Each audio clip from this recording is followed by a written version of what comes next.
Thank you for listening to Life Improvement Radio. You are listening to a rebroadcast of a previously recorded show. We'll hit the next interview, then we're going to take a break right after that interview and then go back live at about like 12:05. So, Casey, who do we have next? Okay, up next is Rita Gabis.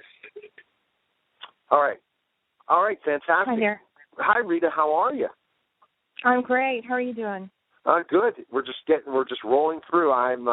It's so fast how almost 3 hours have gone by of interviews live. I'm sure. Hardly anything breaks, but I do television sometimes where I go into a TV studio and record 4 straight hours without taking a break. Oh my gosh! So I'm not used to doing that, and I do the 30-minute interviews, and I've gone more and more to 30 minutes, Rita, because you get to know your person. And if I could ever go back, this will be 6 years in radio in December. How many people I've interviewed? And just to look back and count, it's so much fun. And I'm just such a people person. It's so interesting to learn about people, for sure. Well, you're a writer's friend, that's for sure. Well, and I could tell we're going to have a great conversation. I already could tell by the fact of the matter is of just our conversation in general, and that's great. So you're an award-winning poet and prose writer. Yes. Can you define what a prose writer is for our audience? Yeah. Well, so prose encompasses anything that's basically not poetry. So nonfiction, in my case, for the book that I've just written, but, a mystery writer is a prose writer, a romance writer is a prose writer, a historian is a prose writer. So it covers a wide swath.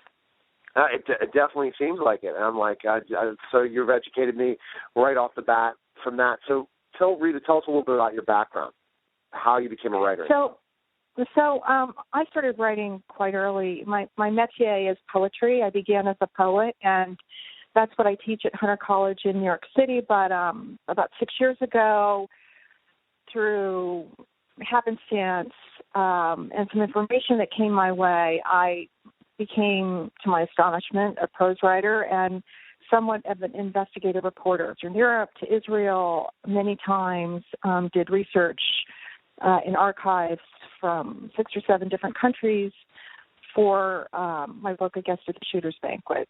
My grandfather in the SS, My Jewish Family, A Search for the Truth. Interesting. And the process of when you wrote your first book and things like that, was that an arduous process, or it just seemed second nature for you to do this? When I began writing, you mean the first book I ever wrote? Yeah, absolutely, yeah. I think as many writers do, and I'm sure any of your listeners who are writers will relate to this instantly. Most people write because they feel drawn to. It's exactly. Like a songwriter. You don't do it because you have to. If people did, there would be fewer writers than there are in this country and around the world. It's a calling, and many times for people, they feel that they want to express something that can't be expressed in ordinary conversation. And not only do they want to express it, but they feel a need to communicate it to a wider audience beyond, say, the audience of a conversation. I agree. So, yes. Because I think that writing is something that you do because you love it. It's not something you do to make money. It can be sometimes, but it's truly a passion when you do this because you want to share that with people, that you're putting yourself out there, your comfort zone, saying, here you go, here's what I have, take a look at it, and what do you think? And that's a nerve-wracking thing, isn't it?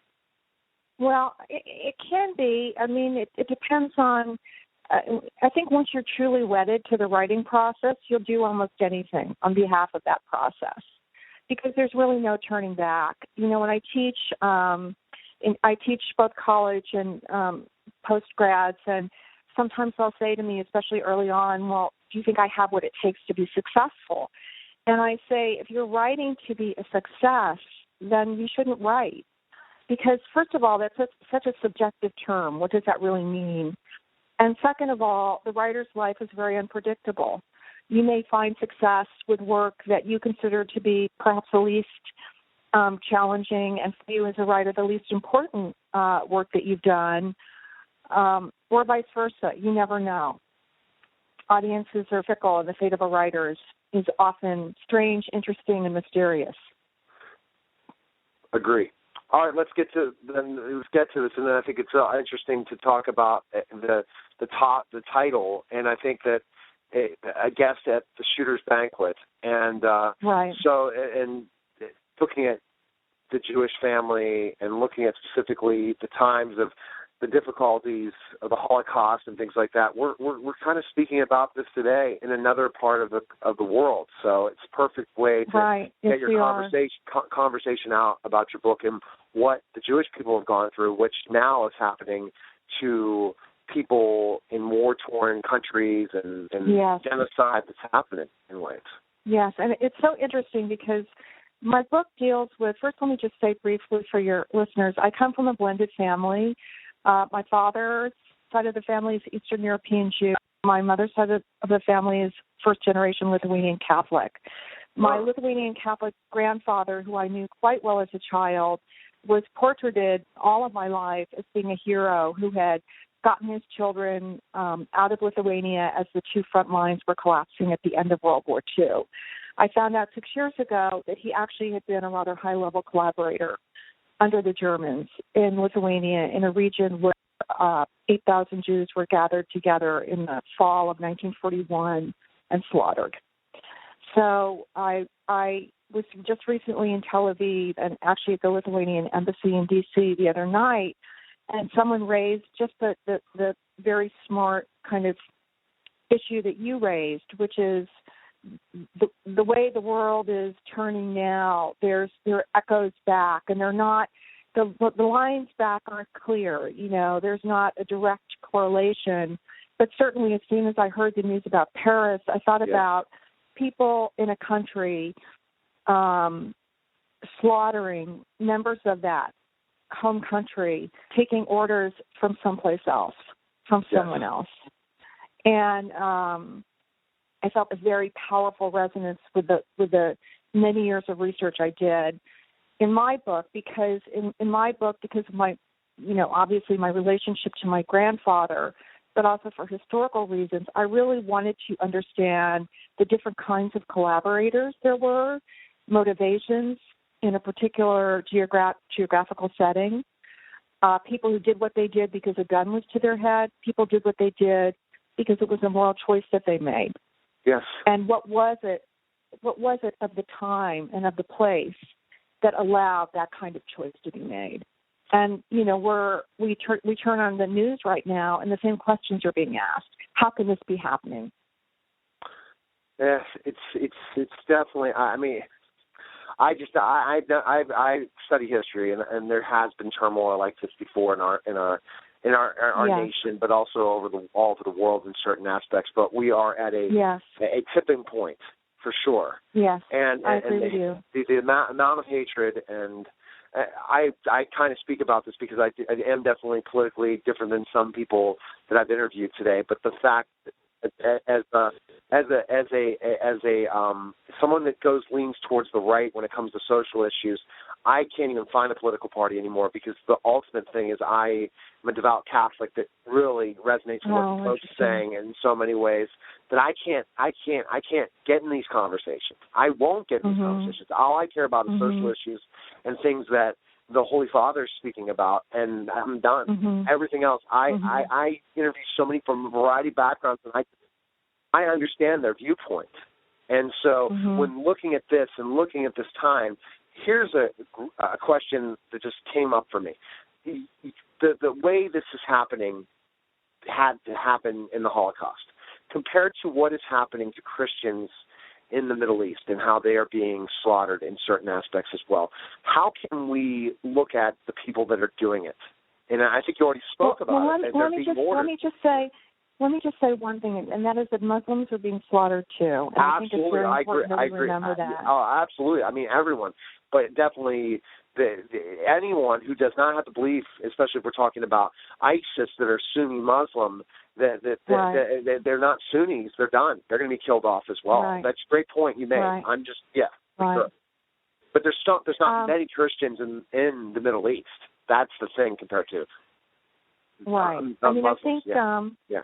I'm not sure how we're doing on time, so I don't want to begin a comment and then have to end abruptly. Oh no, I'm good. I can. No, don't worry. Okay. We're not going to be live when I'm recording. Okay. So because I'm going to take a break, so I have like 3-hour type increments. But go ahead and give your point. Yeah. I mean, just to say this, one of the things I say in my book is that I think it's terribly important that we don't use terms like animals, beasts, or monsters to describe the people who are perpetrating these atrocities or enabling those who are perpetrating the atrocities.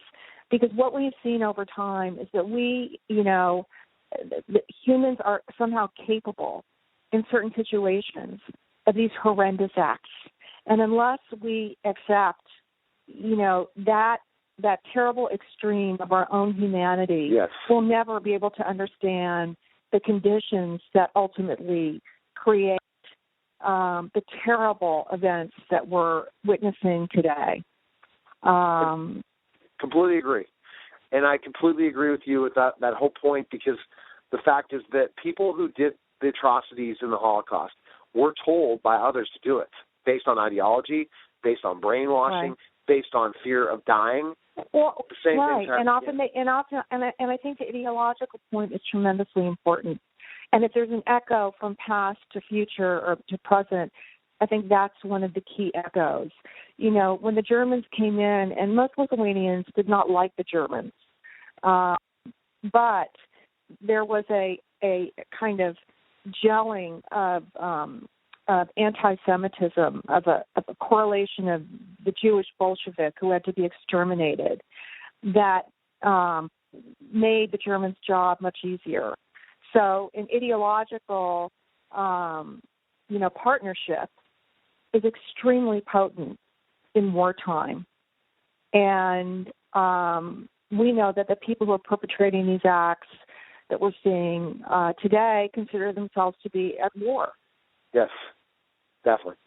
All right, Rita, best place we can find information on you, purchase your book, and learn more about you. I definitely think it's a definite great story for people to read, and it also resonates with people that it's what's happening in the world today, all over the world, in a variety of areas, not just talking about right, ISIS and Al-Qaeda. We're talking about these things that are occurring in other countries all over the world that have nothing to do with those two groups. So where's best place to find info? Mm-hmm. So, my book is published by Bloomsbury. It'll also be coming out in the UK, I believe, in several months, and is going to be translated into other languages. Folks can find it on Amazon, indie bookstores, anywhere you go. And Barnes & Noble has it on their front table for nonfiction. It's there. Read it. I'm getting wonderful comments from people almost every day who picked up the book and have felt compelled to communicate a story or an idea. And I'm so grateful for that communication. That's great. And enjoy the fair. And thanks again for calling, Rita. And we'll go back to Casey. Thank you so much. Okay, take care. Bye-bye. Bye. Bye-bye. Thank you for listening to Life Improvement Radio. The views expressed by show hosts or their guests are their own and shall not be construed in any way as advice from Life Improvement Radio. We make no recommendations or endorsements for radio show programs, services, or products mentioned on air or on our website. Personal perspectives expressed by the producers, writers, or editors will always be presented as such. Any rebroadcast or retransmission without the expressed written consent of Life Improvement Radio is strictly prohibited. Thanks for listening.